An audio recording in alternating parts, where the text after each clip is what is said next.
I'm Ken Magerman. The living room is my baby.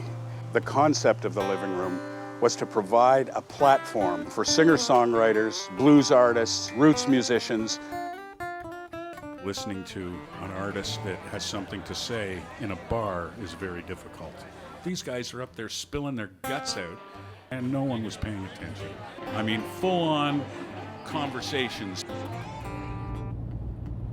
I wanted to create something that people would be able to hear the artist, and it would be just as much fun for the artist as it is for the audience.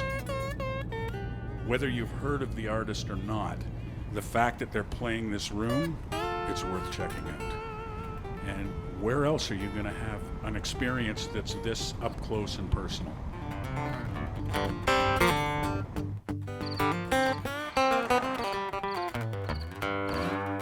SEAN Pinchin, everyone.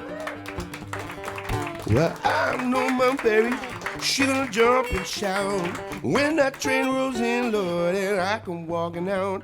I be trouble, I be worried all the time. I just can't be satisfied. I couldn't keep from crying. Well, I know somebody calling on you talk to. I don't need no telling when I know what you do. I cry all night long. I'm home now. I'm gonna sit there and sing my word song. I'm gonna go throw a little pickle in your face. You keep messing around, but I'll put you in your place. Gonna tell you, I'm gonna worry all the time. I've been worried all, been worried now. I can't be satisfied.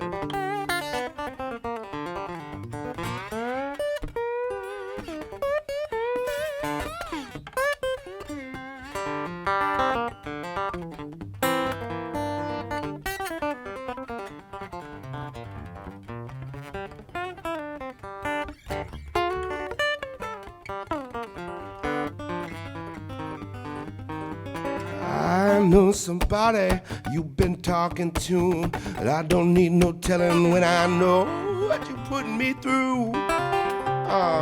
Lord, I worry all the time. I can't be satisfied. I couldn't keep from crying. I go, ooh, ooh.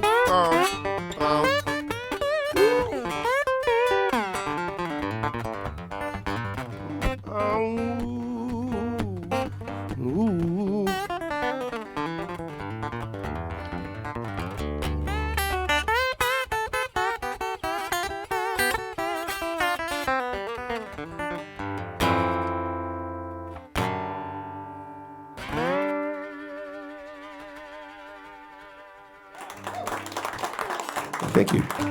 Actually, it was my daughter who turned me on to SEAN. Yeah, she played me a song, and I was just blown away. I've been a blues nut for years, and when I heard SEAN for the first time, whether it was the slide guitar or the voice, I knew I had to find out who this guy was and why hadn't I heard of him before. I've had a couple bad experiences in the last month, well, 2 months, but that's just, I think we'll make it through tonight just fine.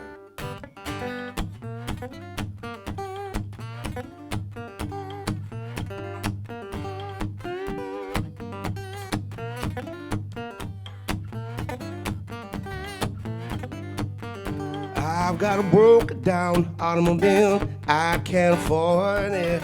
Don't really matter when you're not on the road. Love you so much, I travel so far, and I should've known, I know I should've made it that far. Oh, I got a broken-hearted girl at home. You're on my mind. I know you're fading here.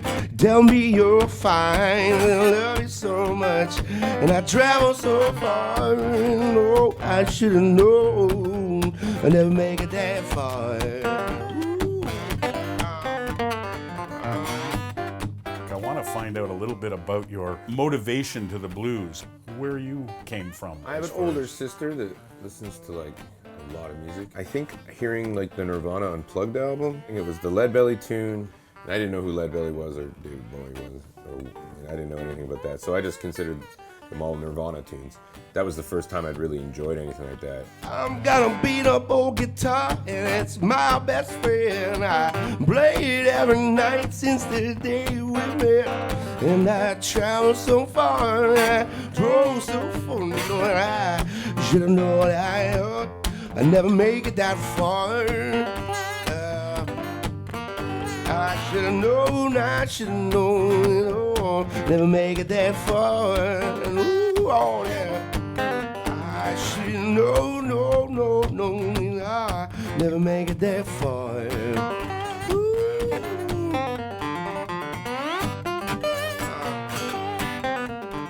Between Taj Mahal, Blind Willie Johnson, I really like Robert Johnson. I mean, I tried to avoid being another cliche Robert Johnson fan, but it's really impossible. His stuff is just so pure and awesome.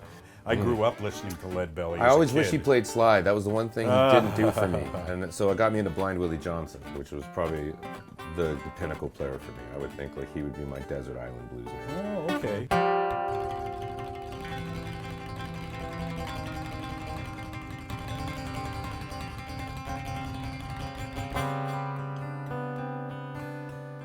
You're now a Juno-nominated artist.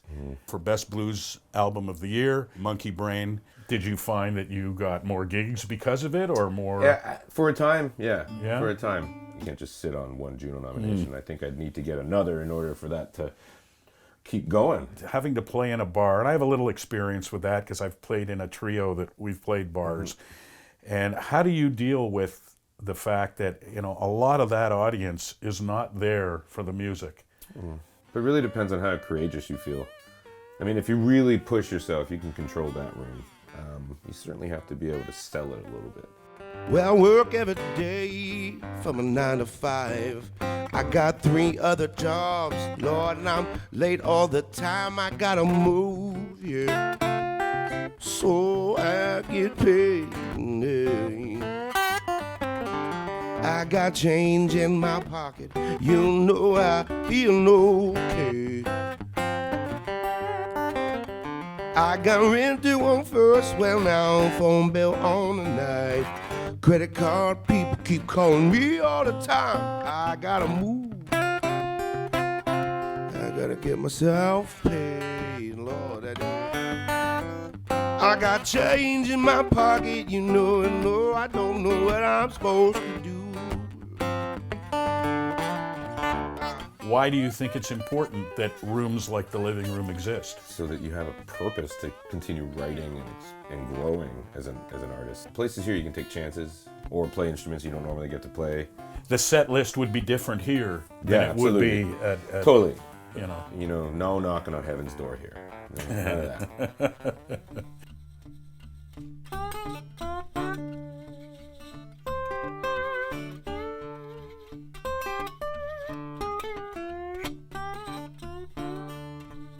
Nobody's fault but mine. Nobody's fault but mine. If I don't pray, my soul will be lost. Said I got a Bible in my home. I got a Bible in my home. If I don't, my soul will be in there. As far as the industry itself, what's happened over the last, let's say, 20 years? Artists are making next to nothing now, and everything is ridiculous. I mean, is it because people expect it to be free, so... Could be. I mean... I don't know. I wasn't really in it when the golden years hit. I was in it during the beginning of the transition. So it's just been a struggle the whole time for me. For sure. I see people of more notoriety falling into similar groups that I'm in, and I'm like, cool. But also it's kind of scary.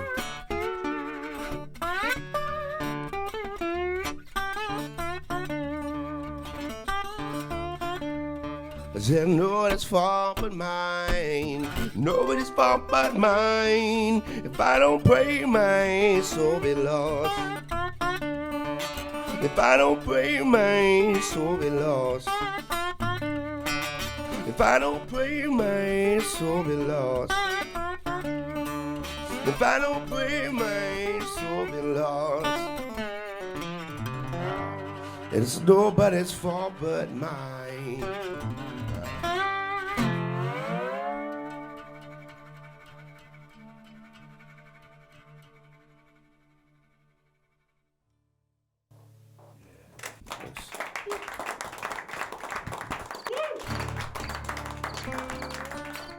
Thanks.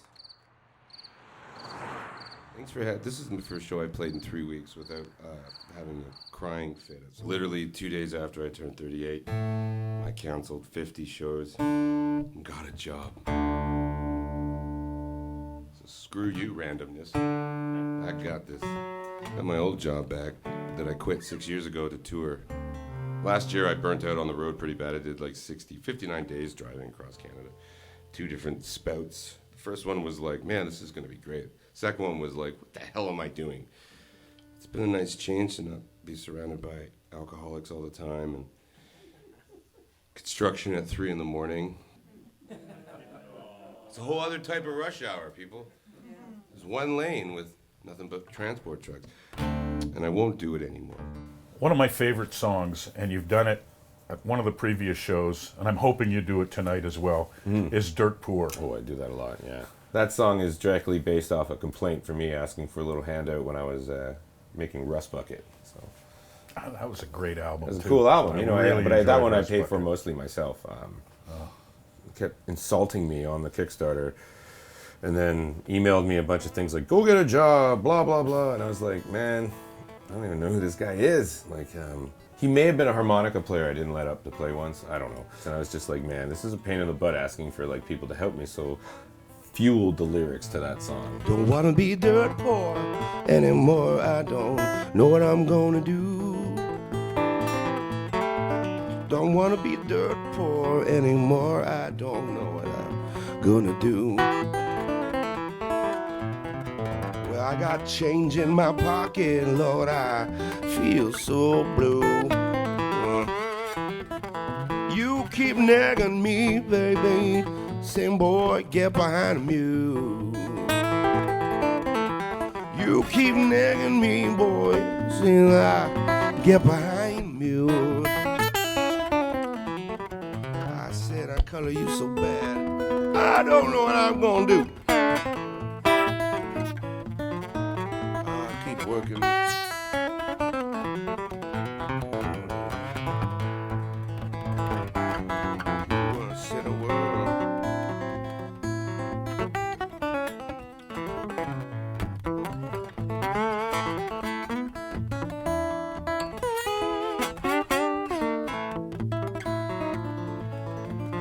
Can forgive me, baby. That might go wander away. Like that, I might be forgiven. Lord, I'm gonna go and wander away. You keep me worrying so bad, and I know I don't want it no other way. Don't wanna be dirt poor. I know I don't wanna be. I don't wanna be dirt poor, no, no. I don't wanna be dirt poor.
Don't wanna be dirt poor. Don't wanna be dirt poor, no. I don't wanna be dirt poor no more. Don't wanna be.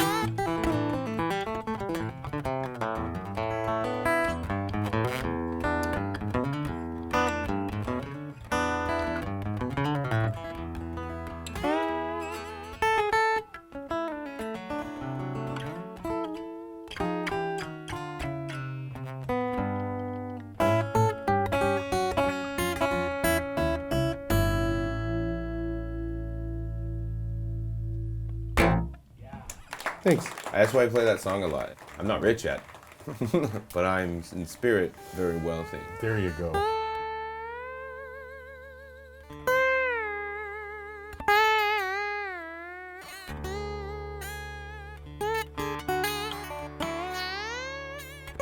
Maybe it's wishful thinking on my part, but I think that a lot of the younger people are now discovering the blues. And I think a lot of it, they're realizing that if it weren't for the Robert Johnsons and the Lightning Hopkins and the Willie Dixons and Yeah. if it wasn't for those guys, there would be no rock and roll. Millennials are smart and they're different, so maybe if they save the planet, we can have another turn at fixing everything. That's an interesting way to look at it. I mean, realistically, maybe. music's got a longer lasting trajectory than anything else we've ever done. That's very true. But thanks for having me, guys. I really appreciate it, and thank you. And the new record's available there, but everything's online at SeanPinchin.something. So whatever you listen to music on, just keep listening to music. Again, I come back to why the living room is here. Why Here we are at the created it. beginning. It's really hard to just do anything, honestly, these days. You know, like even doing music for a crowd of people that respect you can be like, you gotta earn it every time. But there's something about that struggle, I think, that's romantic. We all go through changes, so I'm going to end on a song about letting it all go.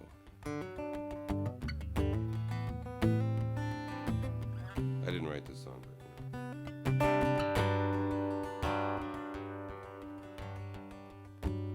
I stay up too late, nothing on my brains. That's what people say. That's what people say. Go on too many dates, I can make them stay. That's what people say.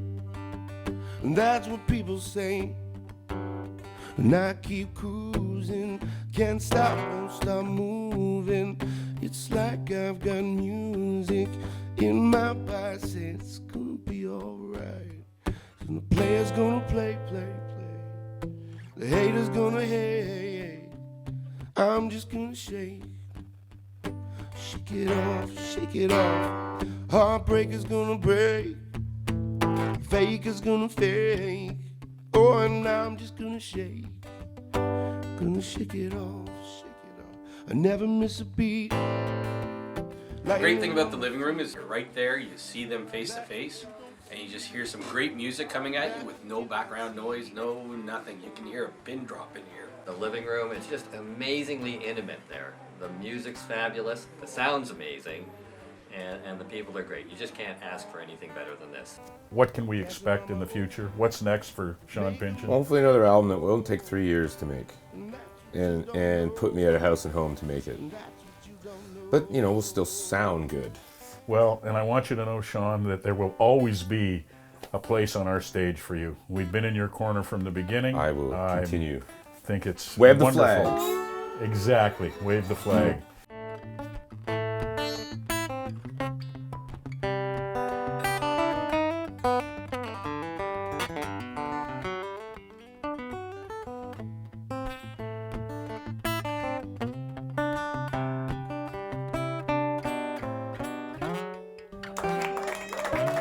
Some T Swift for you.